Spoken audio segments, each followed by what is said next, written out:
الصبح بدا من طلعته.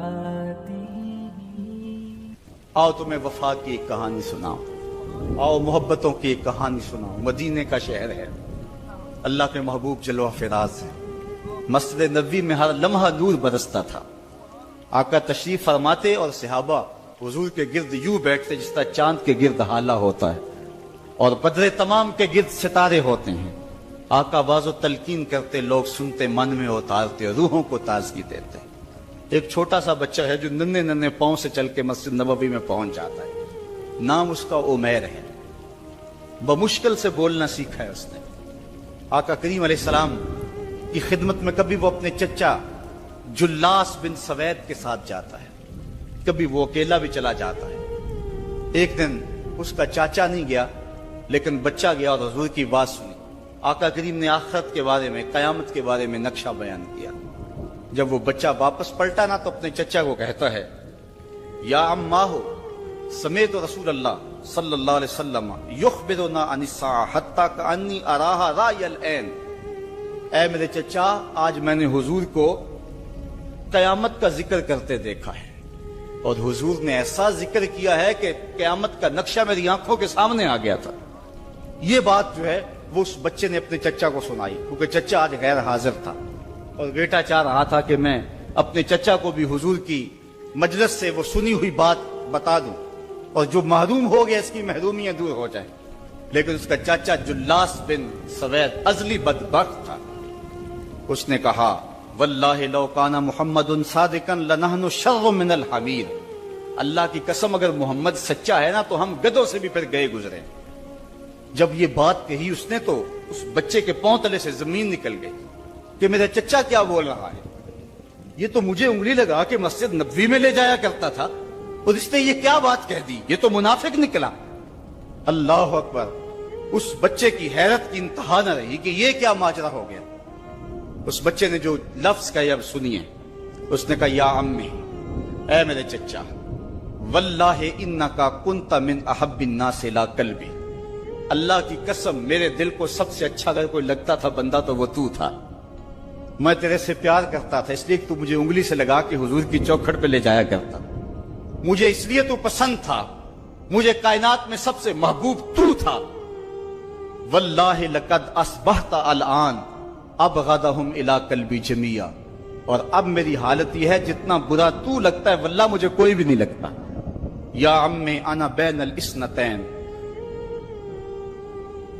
ہمارے ماں باپ قربان اس بچے کے. حضرت عمیر بن سعد رضی اللہ تعالیٰ عنہ کہتا ہے، یا عمی، اے میرے چچا، واللہ انکا کنت من احب الناس الى قلبی. اس زمانے میں سب سے پیارا مجھے تو لگتا تھا. واللہ لقد اصبحت الان ابغضهم الى قلبی جمیعا. اور آج سب سے زیادہ مجھے برا تو لگتا ہے. آگے لفظ سنیے بچے کے، یا عمی انا بین الاثنتین. چچا جی، اب میں ایسے دوراہے پہ کھڑا ہو گیا ہوں. دو راستے جاتے ہیں. ایک راستہ تو میرے لیے یہ ہے، اما ان اخون اللہ و رسولہ فلا اخبر الرسول. ایک راستہ تو یہ ہے کہ میں اللہ اور اس کے رسول سے خیانت کروں اور جو تیری بات ہے وہ رسول اللہ کو نہ بتاؤں. ایک تو یہ راستہ ہے کہ میں حضور سے خیانت کروں، اللہ سے بھی خیانت کروں، اور جو تو نے کہا ہے، جو تو نے بدتمیزی کی ہے، میں وہ بات حضور کو نہ بتاؤں. وَإِمَّا أَنْ أُخْبِرَ الرَّسُولَ وَلْيَكُمْ مَا يَكُونَ. اور دوسرا راستہ میرے پاس یہ ہے کہ جو تو نے کہا ہے میں جا کے حضور کو بتاؤں، پھر جو ہو سو ہو. بس اب میرے پاس دو ہی راستے ہیں. فقال جلاس بن سوید. اس کے چچا جلاس بن سوید نے کہا، انت طفل غض لا يصدقك الناس فقل ما شئت. تو ناز سمجھ سا بچہ ہے، چھوٹا سا بچہ ہے، تیری بات کس نے ماننی ہے، جا جو جی چاہتا ہے کہہ لے. وہ بچہ اٹھا اور حضور کی مجلس میں پہنچ گیا. حضور کی چوکھٹ پہ حاضر ہوا اور وہ بچہ کیا کہتا ہے، صاحبو ان کانوں سے نہیں، ان جملوں کو دل کے کانوں سے سننا ہے. اور اس دعا کے ساتھ اللہ ہماری نسل کو بھی حضور کا ایسا پیار دے. حضور کی محبتیں دے. وہ کیا کہتا ہے؟ یا رسول اللہ صلی اللہ علیہ وسلم، الجلاس بن سوید خان اللہ و رسولہ. حضور جلاس بن سوید نے اللہ اور اس کے رسول سے خیانت کی ہے. وہو امی، اور میرا چچا لگتا ہے. اگلے لفظ سنیے، وقد تبرأت الی اللہ ثم الیک منہ. حضور میں پہلے اللہ کے حضور پھر آپ کے حضور اس سے بیزاری کا اعلان کرتا ہوں. حضور میرا اس سے کوئی تعلق نہیں ہے، میرا اس سے کوئی واسطہ نہیں ہے. میں اللہ سے بھی کہتا ہوں میرے مالک، میرا چچا سے کوئی تعلق نہیں ہے چونکہ وہ تیرے محمد کا دشمن ہے. حضور میں آپ سے بھی کہتا ہوں کہ میرے چچا سے کوئی تعلق نہیں ہے چونکہ وہ آپ کا دشمن ہے. کالا وماذا قال. حضور نے فرمایا بچے اس نے کیا کہا ہے؟ بچے نے ساری کہانی سنا دی کہ میں نے آپ کی تقریر سنی، آپ کی گفتگو سنی اور جا کے بتائی تو اس نے کہا کہ اگر وہ سچے ہیں تو پھر تو ہم گدھوں سے بدتر ہو گئے. حضور نے صحابہ کو بلایا، کہا کہ یہ واقعہ پیش آیا ہے، بتاؤ کیا کریں. صحابہ نے عرض کی ھذا طفل صغیر لا تصدقه فهو لا یعی ما یقول والجلاس بن سوید یصلی معنا وهو شیخ کبیر وعاقل. حضور یہ بچہ چھوٹا ہے، کم عقل ہے، کم سمجھ ہے، یہ تو اپنی بات بھی نہیں صحیح طرح سمجھ سکتا، جو کہتا ہے تو وہ بھی نہیں جانتا. اور جلاس بن سوید بڑی عمر کا آدمی ہے، ہمارے ساتھ نمازیں پڑھتا ہے اور عاقل شخص. تو آپ اس بچے کی بات کی پرواہ نہ کیجیے اور اس کی خبر کی تصدیق نہ کیجیے. ادھر جلاس بن سوید کو جب پتا چلا تو اس نے بھی قسمیں کھانی شروع کر دی کہ میں نے تو کوئی بات کہی نہیں ہے. ایک چھوٹے سے بچے نے جا کے ویسے ہی بات کر دی. تو حضور نے اس بچے کی بات کو نظر انداز کیا صحابہ کے کہنے پہ. اب اس بچے نے جب دیکھا کہ میری بات حضور نے قبول نہیں کی ہے تو اس نے جھولی پھیلا لی اور آسمان کی طرف دیکھ کر کے کہا اللہم ان کنت صادقا فصدقنی وان کنت کاذبا فکذبنی. اے اللہ اگر میں جھوٹا ہوں تو مجھے جھوٹا کر دے اور اگر میں سچا ہوں تو میری سچائی کا اعلان کر دے. یہ بچے نے جب بات کی تو ابھی اس نے منہ پہ دعا مانگ کے ہاتھ نہیں پھیرے تھے کہ جبریل آ گئے. اور سورہ توبہ کی آیت نازل ہوئی یحلفون باللہ ما قالوا وَلَقَدْ قَالُوا كَلِمَةَ الْكُفْرِ وَكَفَرُوا بَعْدَ إِسْلَامِهِمْ. یہ قسمیں کھاتے ہیں کہ ہم نے یہ بات نہیں کی ہے. محبوب انہوں نے اسلام لانے کے بعد کلمہ کفر بولا ہے، انہوں نے کلمہ کفر بولا ہے، اس نے بات کہی ہے. تو اللہ تعالیٰ کے محبوب نے اس بچے کو اپنے پاس بلایا، کہا مرحبا بالذی صدقہ ربہ من فوق سبع سماوات.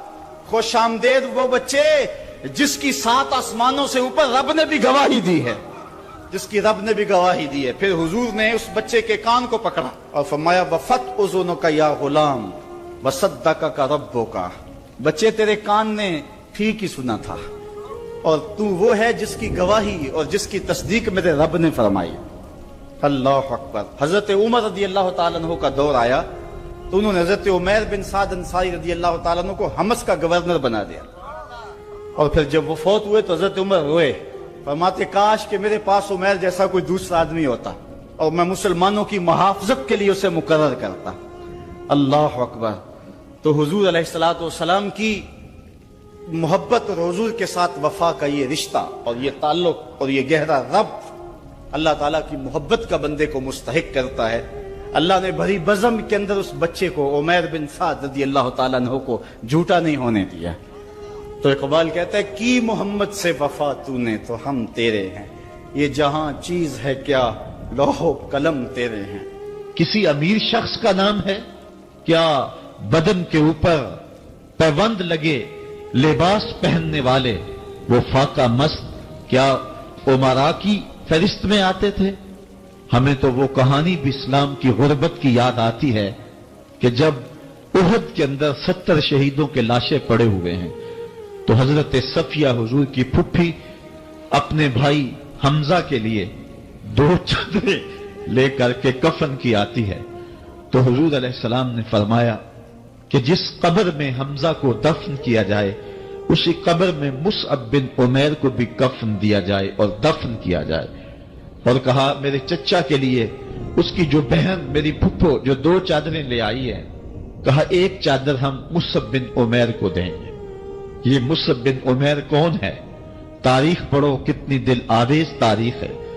مکے میں ایک امیر ترین خاتون ہے جس کے بیٹے کا نام مصعب ہے، اور وہ اپنے بیٹے کو اتنا خوبصورت لباس پہناتی ہے اور اتنے خوبصورت خوشبو اور عطر اس کو لگاتی ہے کہ مصعب بن عمیر جن گلیوں سے گزرتے تھے دیر تک وہ گلیاں مہکتی رہتی تھی۔ لوگ کہتے تھے یہاں سے مصعب گزر کے گیا ہوگا اس لیے یہ گلیاں مہک رہی ہیں۔ اچھا پھر مصعب پہ نظر پڑتی ہے میرے محمد عربی کی، تو مصعب بن عمیر حضور کی زلفوں کا اسیر ہو جاتا ہے۔ ماں کافرہ ہے، جب پتہ چلتا ہے تو اس کا لباس بھی چھین لیتی ہے، سہولتیں اور آسودگیاں بھی واپس لے لیتی ہے۔ پھر وہ وقت بھی آیا کہ مصعب بن عمیر حبشہ کی جانب ہجرت کر جاتے ہیں۔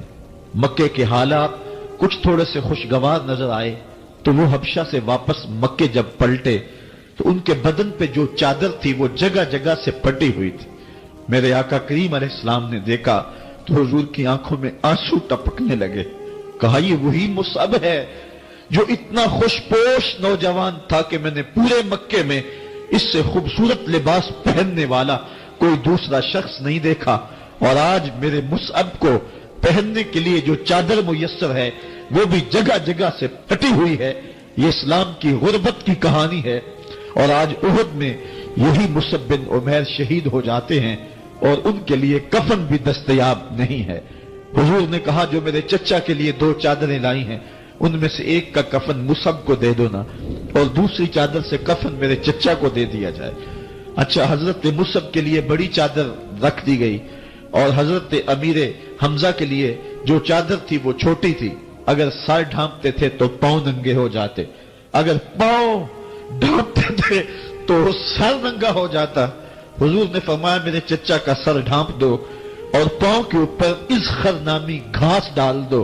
میں یہ اسلام کی غربت کی کہانی تمہیں سنا رہا ہوں، جب میرے رسول کے چچا کے لیے پورے کفن کا ٹکڑا بھی دستیاب نہیں تھا، اسلام اس وقت بھی عزت پا گیا تھا، اسلام اس وقت بھی ذلیل نہیں تھا، اسلام اس وقت بھی سربلند تھا، اور اسلام اس وقت بھی عزتوں کی مسند پہ تھا۔ یہ اسلام کا وہ دور ہے کہ جب حضور مسجد نبوی سے باہر نکلتے ہیں تو آگے حضرت عمر و ابو بکر رضی اللہ تعالی عنہما کھڑے ہیں، چہرے کے اوپر عجیب اداسی ہے۔ کہا عمر ابو بکر اس وقت کیوں کھڑے ہو؟ عرض کی حضور بھوک نے گھر میں ٹکنے نہیں دیا، ہم نے چاہا حضور کا چہرہ دیکھ لیں تو کچھ پیاس بجھ جائے، کچھ بھوک مٹ جائے۔ حضور نے فرمایا میرا حال بھی یہی ہے، جس چیز نے تجھے گھروں سے نکالا ہے وہی چیز مجھے گھر سے نکال لائی ہے۔ چلتے ہوئے حضرت ابو ایوب انصاری کے گھر کے قریب سے گزرے،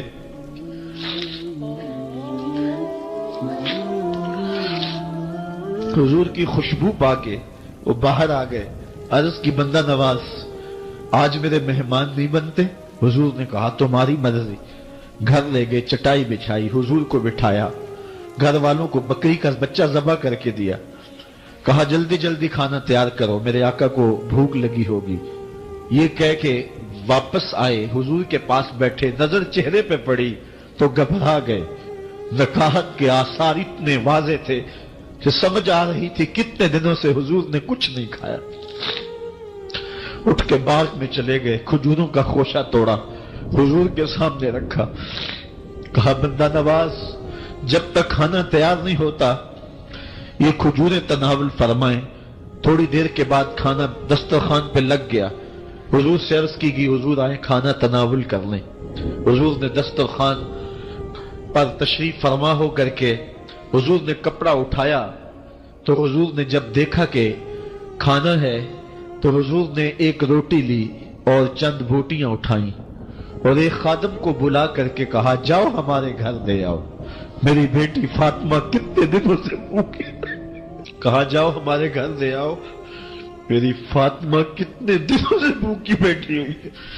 مال کے کونین ہیں گو پاس کچھ رکھتے نہیں، دو جہاں کی نعمتیں ہیں ان کے خالی ہاتھ میں۔ آپ کو پتا ہوگا کہ جب میرے رسول کا انتقال ہوا ہے، حضور کا وصال ہوا ہے، تو حضور کی ایک زرہ ایک یہودی کے گھر میں گروی رکھی ہوئی تھی۔ حضور نے زرہ رکھ کر کے اس سے قرض لیا ہوا تھا۔ یہ اسلام کی غربت کی کہانی ہے، اور پھر اللہ نے اسلام کو امارت کے رنگ بھی دیے۔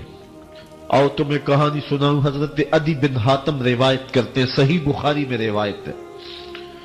یہ حاتم تائی کے بیٹے ہیں، کہتے ہیں میں حضور کی خدمت میں حاضر ہوا، ایک شخص آیا، کہنے لگا حضور غربت نے میرا برا حال کر دیا ہے، اور اس نے شکایت کی غربت کی، پسماندگی کی اور اپنی معاشی بدحالی کی۔ پھر ایک شخص آیا، کہنے لگا حضور میرے پاس دولت تو ہے، لیکن میں نے جس منزل پہ جانا ہے راستہ پر خطر ہے، تو میرے لیے کیا حکم ہے کہ میں کیسے راستہ طے کروں؟ تو یہ دو لوگوں نے یہ باتیں کی، تو حضرت عدی کہتے ہیں کہ حضور نے روئے سخن میری جانب موڑا اور میری جانب مخاطب ہو کے کہا عدی تو نے ہیرا دیکھا ہے؟ عدی کہتے ہیں میں نے عرض کی حضور دیکھا نہیں، سنا ہے، ہیرا یہ شہر ہے عراق کا۔ تو حضور نے فرمایا عدی تو نے ہیرا دیکھا ہے؟ میں نے کہا نہیں حضور دیکھا نہیں، اس کا تذکرہ سنا ہے۔ فرمایا عدی اگر اللہ تجھے زندگی کی مہلت دے تو ہیرا سے ایک خاتون چلے گی، تو اپنی آنکھوں سے دیکھے گا اور مکے تک پہنچے گی اور اللہ کے گھر کعبہ کا طواف کرے گی، اور اس کو ہیرا سے لے کر کے مکے تک اللہ کے علاوہ کسی کا ڈر نہیں ہوگا۔ کہتے ہیں کہ میں نے دل میں کہا کہ پھر بنو طے کے ڈاکو مر گئے ہوں گے جنہوں نے عرب کے اوپر روب ڈال رکھا ہے، تو وہ تو پھر ختم ہو گئے ہوں گے۔ کہتے ہیں میں بھی سوچ ہی رہا تھا کہ حضور نے مزید میری حیرت میں اضافہ کرتے ہوئے کہا عدی اگر تجھے اللہ نے زندگی کی مہلت دی تو تو دیکھے گا کہ کسرا کے خزانے تیری جھولی میں ہوں گے۔ تو اس دور کی سپر طاقت تھی۔ میں نے کہا حضور کسرا بن ہرمز؟ حضور نے فرمایا ہاں کسرا بن ہرمز۔ کہتے ہیں کہ حضور نے پھر فرمایا عدی اگر تو زندگی پائی تو تو وہ دن بھی دیکھے گا کہ ایک شخص زکوٰۃ کی رقم لے کر کے، زکوٰۃ کی چاندی لے کر کے، زکوٰۃ کا سونا لے کر کے نکلے گا اور اس کو کوئی زکوٰۃ کا مستحق ہی نہیں ملے گا۔ حضرت عدی بن حاتم کہتے ہیں کہ پھر میں نے وہ منظر اپنی آنکھوں سے دیکھا کہ ہیرا سے خاتون چلی اور مکے تک پہنچی، اور امن ایسا تھا کہ اس کو اللہ کے علاوہ کسی کا ڈر نہیں تھا۔ پھر وہ لمحے بھی میں نے دیکھے کہ کسرا بن ہرمز کے خزانے مسجد نبوی کے باہر پڑے ہوئے ہیں۔ تو کہتے ہیں تیسری چیز میں دیکھ نہ سکا، اور میں نے لوگوں کو کہا کہ یہ میں تو نہیں دیکھ سکا، میری شاید زندگی وفا نہ کرے، اور اگر تمہاری زندگی وفا کرے تو تم دیکھنا میرے آقا نے جو فرمایا تو دو باتیں تو پوری ہو گئی ہیں، اور تیسری بات تم دیکھ لو گے۔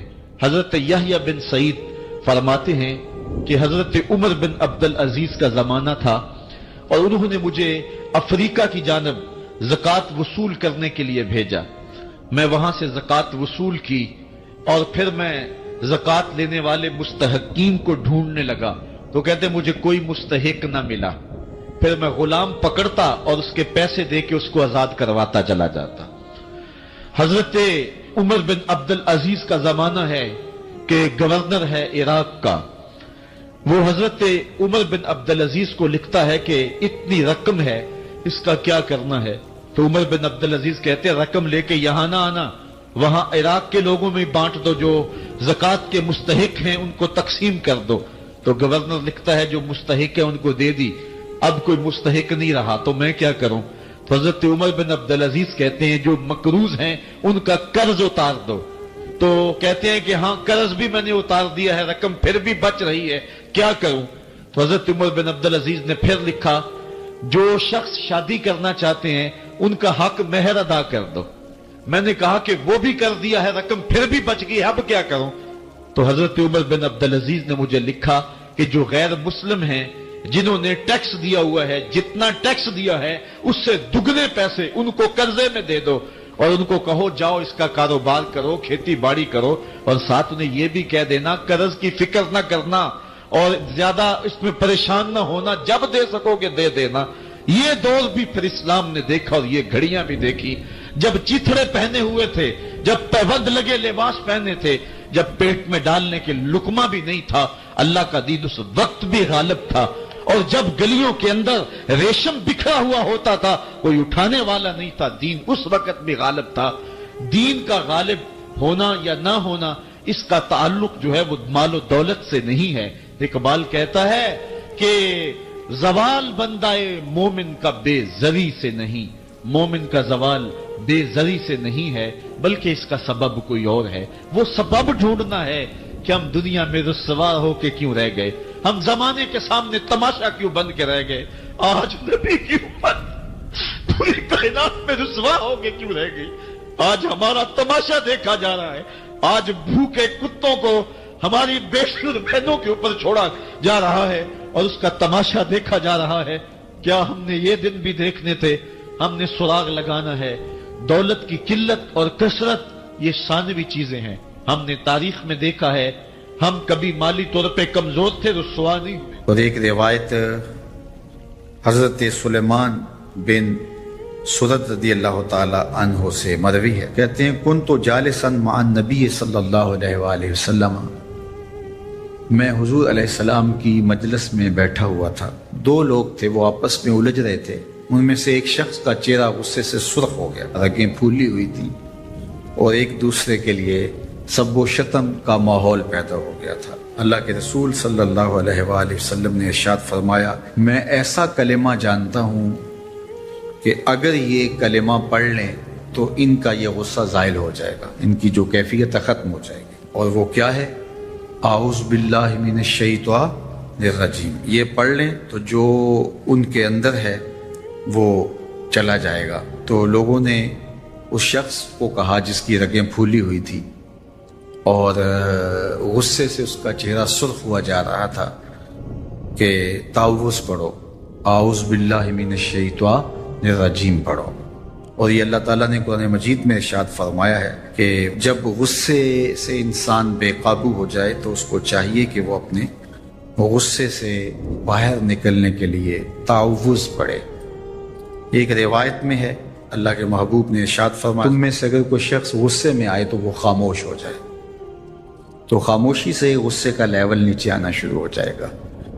اور ایک روایت میں ارشاد فرمایا، جب تم میں سے کوئی شخص غصے میں ہو تو وہ کھڑا ہوا ہو تو وہ بیٹھ جائے، اور اگر اس کا غصہ اس سے زائل ہو گیا تو ٹھیک، ورنہ لیٹ جائے۔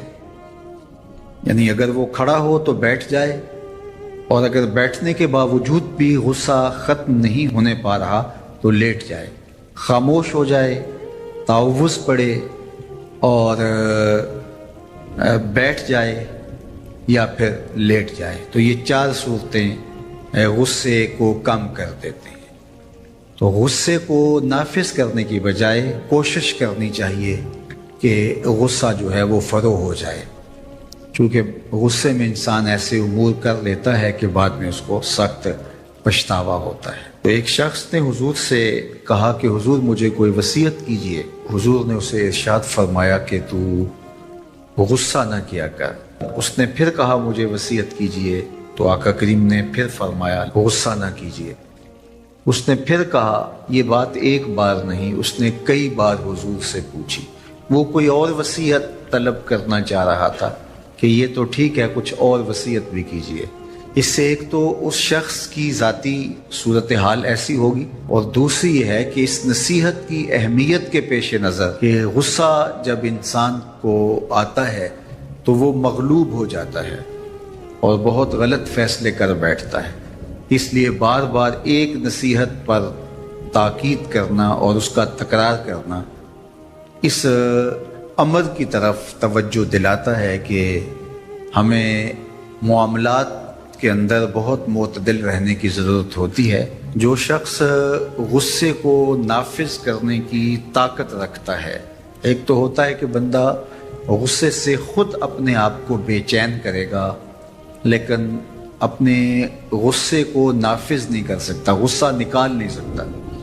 خود پیچ و تاب کھائے گا، لیکن یہ وہ شخص ہے جو غصے کو نافذ کر سکتا تھا، اس کے پاس طاقت تھی، لیکن اس نے اس کے باوجود غصے کو ضبط کیا۔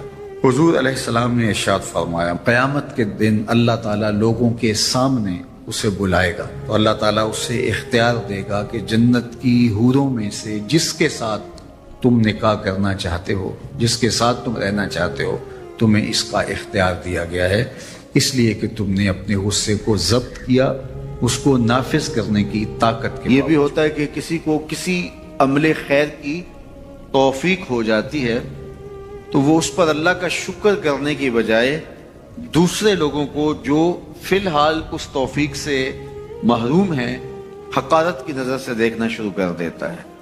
بعض اوقات کسی کو نماز پڑھنے کی توفیق مل گئی تو وہ بے نمازیوں کو حقارت کی نظر سے دیکھنا شروع کر دیتا ہے، تو یہ اس کے عمل کا عجب اس کے عمل کو برباد کر دیتا ہے۔ اگر اللہ نے آپ کو خیر کی توفیق عطا کی تو آپ ان لوگوں کو خیر کی طرف لانے کی کوشش میں لگ جائیں جو خیر کی راہ پہ نہیں ہیں۔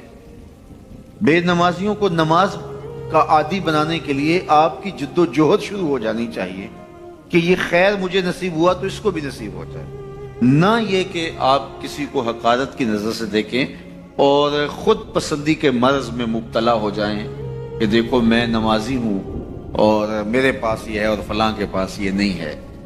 تو اس پر اللہ کا شکر ادا ضرور کیجئے کہ اللہ نے مجھے توفیق عطا کی، لیکن کسی کو حقیر جاننے کی بجائے اس کو خیر کی راہ پہ لانے کی کوشش کریں، تو یہ آپ کے صالح اعمال کی قبولیت کا ذریعہ بن جائے گا۔ نہیں تو اگر ریا شامل ہو گئی تو عمل برباد، اگر تکبر آ گیا تو اللہ کو تو پسند ہی نہیں ہے، اگر عجب پیدا ہو گیا تو عمل کا نتیجہ آپ کو نصیب بھی نہیں ہو سکے گا۔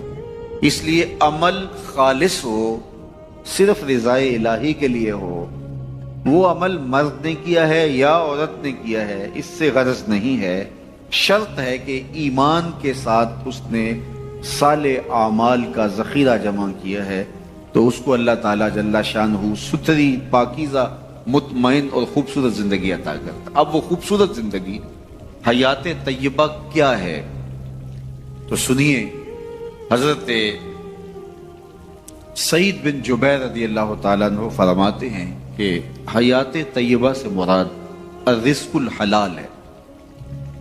اللہ جل شانہ جس کو پاکیزہ اور ستھری زندگی عطا کرتا ہے اس کو رزق حلال عطا کرتا ہے۔ حلال رزق کا نصیب ہو جانا ایک خوبصورت زندگی کا نصیب ہو جانا ہے، کیونکہ حلال میں طمانیت رکھی گئی ہے۔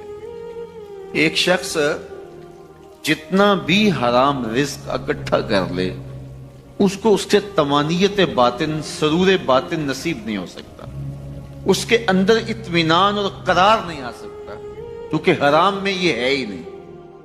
تو حلال تھوڑا بھی مل جائے لیکن وہ حلال وہ باطن کی طمانیت کا سبب ہے، اندر کی روشنی کا ذریعہ ہے، اور ایک سرشار، مطمئن، خوبصورت اور خوشگوار زندگی کی ضمانت ہوتی ہے رزق حلال۔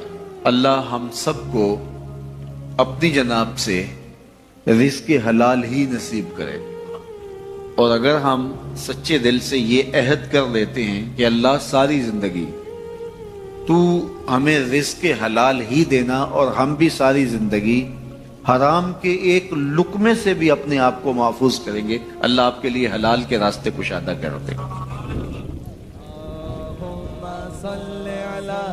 سيدنا ومولانا محمد اللهم صل على سيدنا ومولانا محمد اللہ کے شیر ہے در کرار پر درود اللہ کے شیر ہے در کرار پر درود اللہ کے شیر ہے در کرار پر درود حضرت حسن حسین کے کردار پر درود اللہم صلی علی سيدنا ومولانا محمد وعلى سيدنا علي وسيدتنا فاطمة وسيدتنا